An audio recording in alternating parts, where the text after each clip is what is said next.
बिस्मिल्लाहिर्रहमानिर्रहीम। अस्सलामुअलैकुम। मकतब टीवी देखने वालों को आरजे मोहम्मद नईम नई वीडियो में खुशामदीद कहता है। दोस्तों, इरशादे बारी ताला है, तर्जुमा, जिसने किसी मोमिन को जानबूझकर कत्ल किया उसका ठिकाना हमेशा के लिए जहन्नुम है। अल्लाह की नाराजगी, उसकी लानत और उसके लिए अज़ाब अजीम है। रसूलुल्लाह सल्लल्लाहु अलैहि वसल्लम ने फरमाया, कबीरा गुनाहों में से सबसे बड़ा गुनाह किसी इंसान का कत्ल करना है। जिसने किसी जान का कत्ल छुरी या चाकू के साथ किया तो फरिश्ते जहन्नुम की वादियों में हमेशा उसको छुरी के साथ मारते रहते हैं। वो हमेशा आग में रहता है और वो मेरी शफाअत से महरूम है। अगर किसी शख्स ने किसी जान को बुलंदी से गिराकर कत्ल किया तो फरिश्ते भी उसे हमेशा बुलंद तरीन चोटी से जहन्नुम की वादी में गिराते रहेंगे। कत्ल करने वाले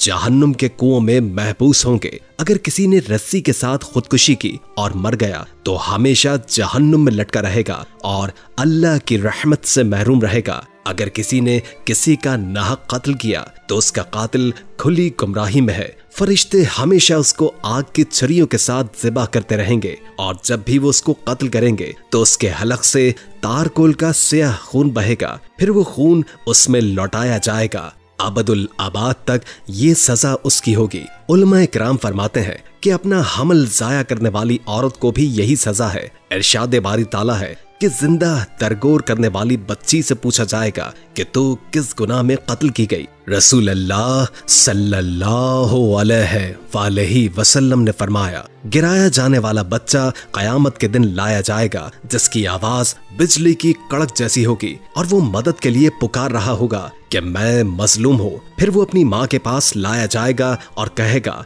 ऐ रब, इससे पूछिए किसने मुझे कत्ल क्यों किया। अल्लाह ताला गिराए जाने वाले बच्चे की माँ से पूछेंगे, तुमने इसको क्यों कत्ल किया? क्या तेरा ये गुमान था कि मैं इसको रिस्क नहीं दूंगा? बेशक मैंने किसी नफ्स का नाहक कत्ल हराम करार दिया था। ऐ फरिश्तों, इस औरत को दारोगा जहन्नुम मालिक के सुपुर्द कर दो जो इसको जब्बुल हज़ान यानी मुसीबतों के कुएं में कैद कर देगा, जहां फरिश्ते इसको सख्त अजाब देंगे क्योंकि वो वही करते हैं जिसका उनको हुक्म दिया जाता है। इस औरत को आग का तोक और बेड़ियां पहनाई जाएंगी और इसके चेहरे को आग में झोंका जाएगा। फिर मालिक दोबारा उसको आग के कुएं में फेंक देगा जो कि एक गहरा गड्ढा है जिसका नाम नारुल बार यानी कुएं की आग है। जब भी जहन्नुम की आग हल्की होती है तो उस गड्ढे का मुंह खोलने और उसकी शिद्दते हरारत से जहन्नुम दोबारा भड़काई जाती है। उसमें दरिंदे, भेड़िए, सांप और बिच्छू हैं जो गुनाहगारों को डसते हैं।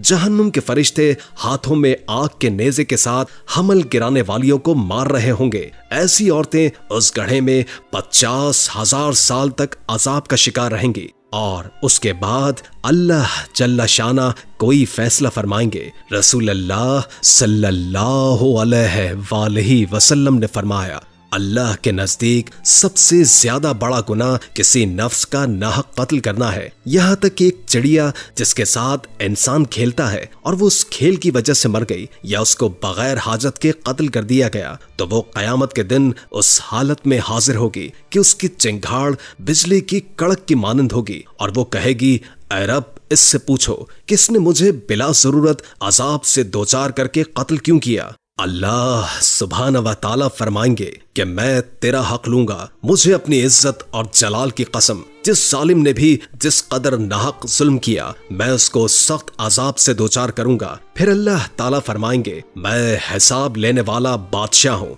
आज मैं किसी पर जुल्म नहीं करूंगा। मुझे अपनी इज्जत व मर्तबे की कसम, आज जालिम के जुल्म से तजावुज नहीं किया जाएगा। अगर किसी ने हथेली के साथ तमाचा मारा या कोहनी के साथ मारा या हाथ के साथ मारा, आज मैं बेजान लकड़ी से भी सवाल करूंगा कि तूने दूसरी लकड़ी को खराश क्यों लगाई, एक पत्थर ने दूसरे पत्थर को खराश क्यों लगाई। उस वक्त तक जन्नत में कोई दाखिल नहीं होगा जब तक दुनिया के जुल्म का बदला उसकी नेकियों में से अदा न कर दिया जाए। अगर उसके नामाए अमाल में नेकियां न हुई तो मजलूमों के गुनाह उस पर डाल दिए जाएंगे और उसको आग में फेंक दिया जाएगा। रसूलुल्लाह सल्लल्लाहु अलैहि वसल्लम ने फरमाया कि बाहर में से सबसे बड़ा गुनाह अल्लाह के साथ किसी को शरीक ठहराना और नाहक कत्ल करना है। जिस तरह मैं अल्लाह के हुजूर में मुशरिक की शिफात नहीं करूंगा, उसी तरह नफ्स को कत्ल करने वाले की भी शिफात नहीं होगी। जिस तरह मुशरिक का दायमी ठिकाना आग है, उसी तरह किसी को नाहक कत्ल करने वाला भी हमेशा जहन्नुम में रहेगा। जिस तरह अल्लाह सुब्हाना व तआला मुशरिकैन पर सख्त गुस्सा होते हैं, इसी तरह कातिल पर भी अल्लाह का गुस्सा शदीद है। जिस तरह अल्लाह ताला क़यामत के रोज मुशरिक पर लानत करेंगे, उसी तरह कातिल पर भी लानत की जाएगी। जब अल्लाह ताला की लानत कातिल पर पड़ेगी तो वो जहन्नुम के तमाम तबकात में कत्ल किया जाएगा, हत्ता कि वो जहन्नुम की निचली तह तक धंस जाएगा। और जिस तरह अल्लाह सुब्हाना व तआला ने मुशरिकैन के साथ अज़ाब अजीम का वादा किया है, उसी तरह कातिल को भी अज़ाब अजीम दिया जाएगा। क्योंकि इरशाद बारी ताला है, जिसने किसी मोमिन को जानबूझकर कत्ल किया, उसका बदला जहन्नुम में हमेशा का ठिकाना है। उस पर अल्लाह ताला का गुस्सा और लानत है और उसके लिए अज़ाब अजीम तैयार कर रखा है। मगर जिसने अल्लाह की तरफ रुजू करते हुए तौबा की, तो अल्लाह का इरशाद है, वो लोग जो अल्लाह के साथ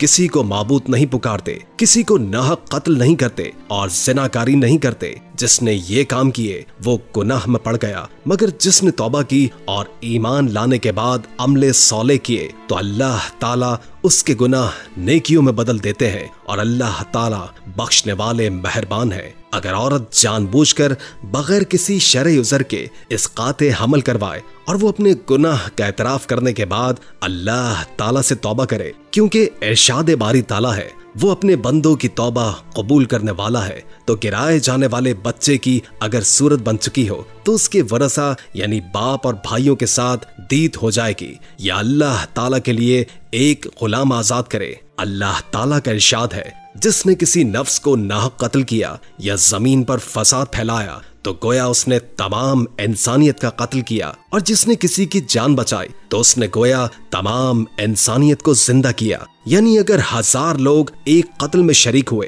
तो वो कत्ल हर एक के जिम्मे होगा और उन पर जुमला इंसानियत के कत्ल का बार होगा। इसके बरक्स अगर किसी ने किसी परेशान हाल नफ्स के साथ अच्छा बर्ताव किया, उसको खाने का एक लुकमा दिया और पानी का घूंट पिलाया या अपने मुसलमान भाई की तकलीफ में मदद की, तो उसने गोया तमाम इंसानियत के साथ भलाई की। अनस बिन मालिक रज़ियल्लाहु ताला अन्हु कहते हैं कि एक शख्स नबी अकरम सल्लल्लाहु अलैहि वसल्लम के पास सवारी मांगने आया, तो आपके पास उसे कोई सवारी न मिली जो उसे मंजिले मकसूद तक पहुंचा देती। आपने उसे एक दूसरे शख्स के पास भेज दिया, उसने उसे सवारी फराहम कर दी, फिर उसने आकर आपको इसकी इत्तला दी, तो आपने फरमाया, भलाई की तरफ रहनुमाई करने वाला सवाब में भलाई करने वाले ही की तरह है। इसलिए दोस्तों, अगर किसी की ये ताकत ना हो कि वो किसी के साथ भलाई करे, तो उसको चाहिए कि कम से कम भलाई की जानिब रहनुमाई ही कर ले। और हमारी बहनें